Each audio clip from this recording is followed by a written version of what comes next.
Selamat pagi untuk kita semua.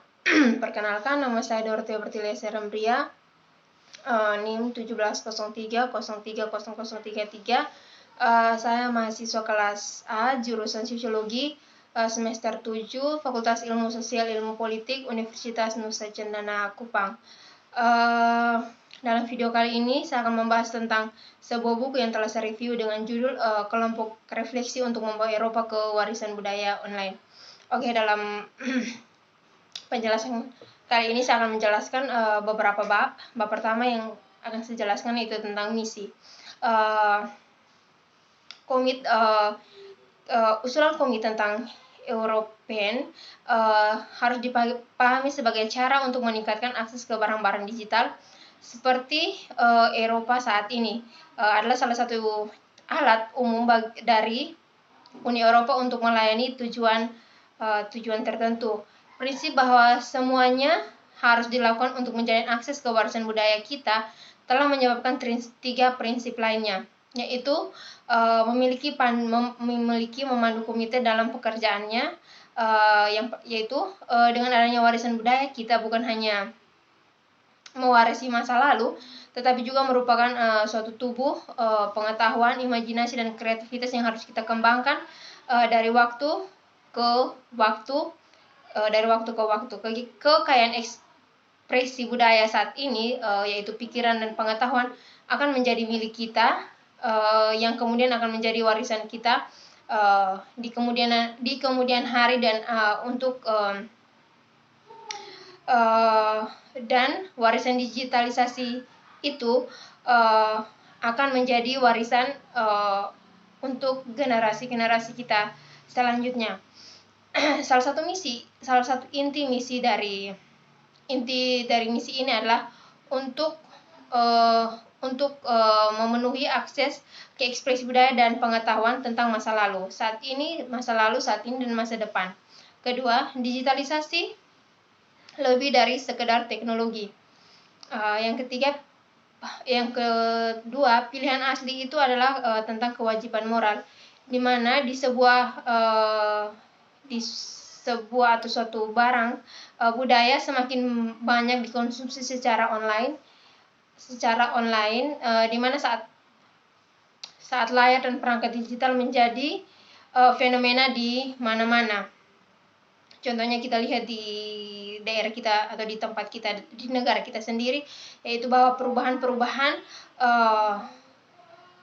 yang terjadi di muka bumi ini, yaitu perubahan semakin ke arah yang lebih baik atau menuju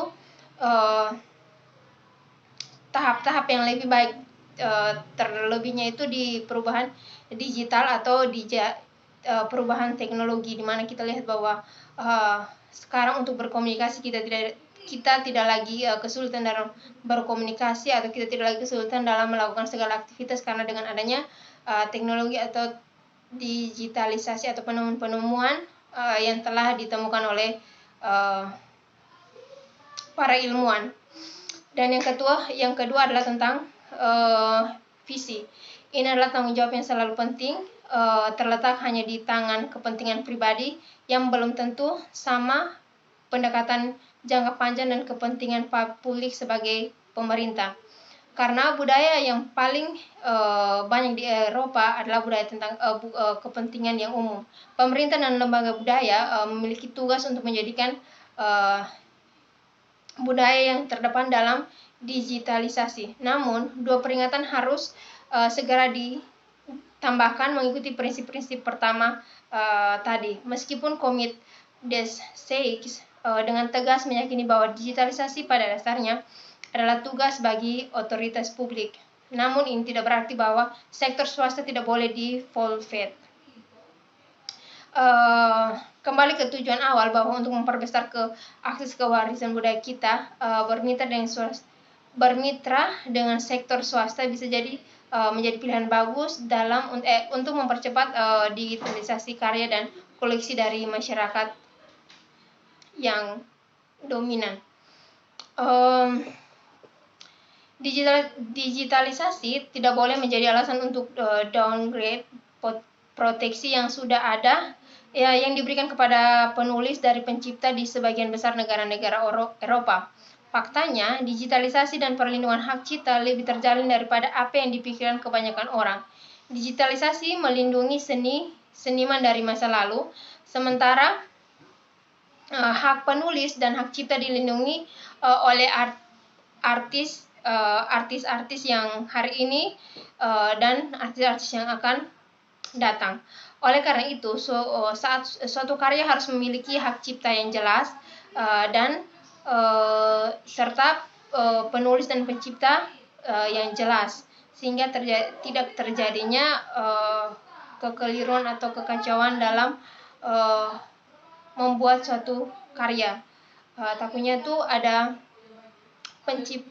penciblakan atau hal-hal yang lainnya. Terus bab yang berikut itu tentang akses dan gunaan model untuk digitalisasi materi domain publik masalah. Nah, institusi budaya di seluruh Eropa memiliki mulai mendigitalisasi koleksi buku mereka, yaitu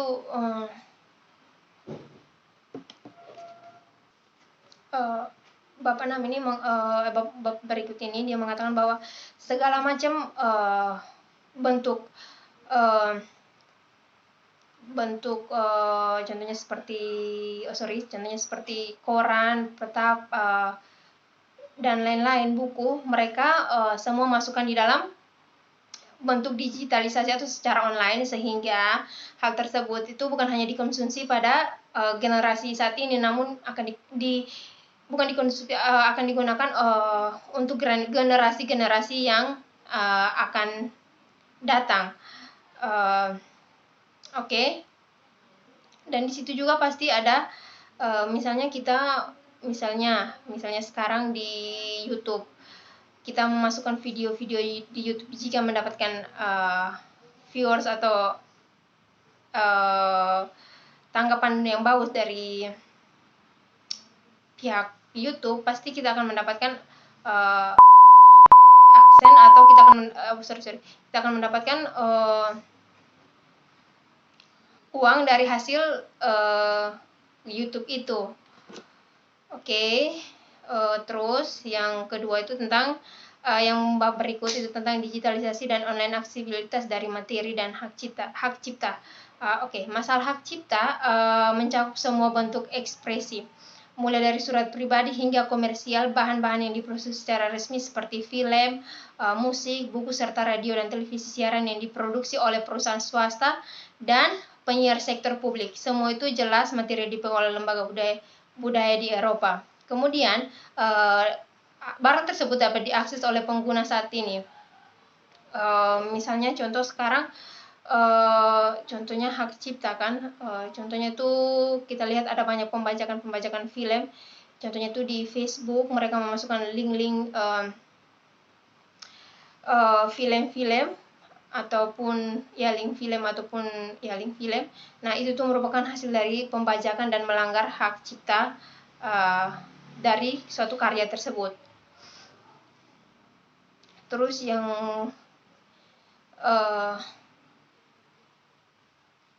berikut tentang European masalah. Nah, European masalah yaitu perpustakaan digital Eropa atau arsip dan mesin mungkin yang paling ambisius, di mana proyek yang pernah dilakukan di Eropa, merupakan penyatuan lembaga budaya Tions dari berbagai sektor dari semua negara anggota. European diluncurkan sebagai prototype pada tahun 2008 dengan memberikan akses ke beberapa juta objek digital termasuk buku, peta, koran, jurnal, foto, suara, dan video. Dalam rentang waktu kurang dari 2 tahun, koleksi tersebut telah berkembang menjadi lebih dari 15 juta objek digital. Dan dengan demikian, proyek tersebut telah melampaui target yang awalnya hanya membutuhkan 10 juta objek, namun dengan adanya perkembangan menjadi 15 juta 15 juta objek. Oke, itu tentang masalah Europe. Terus kita lanjut kepada keberlanjutan warisan online. Pelestarian digital merupakan tantangan utama bagi era digital. Materi digital telah menjadi bagian integral dari budaya dan ilmu pengetahuan warisan. Karena itu perubahan teknis yang cepat dan objek digital lebih terancam daripada yang terlihat. Fungsionalisasi dan berarti hanya dalam hard dan soft tertentu dari lingkungan where.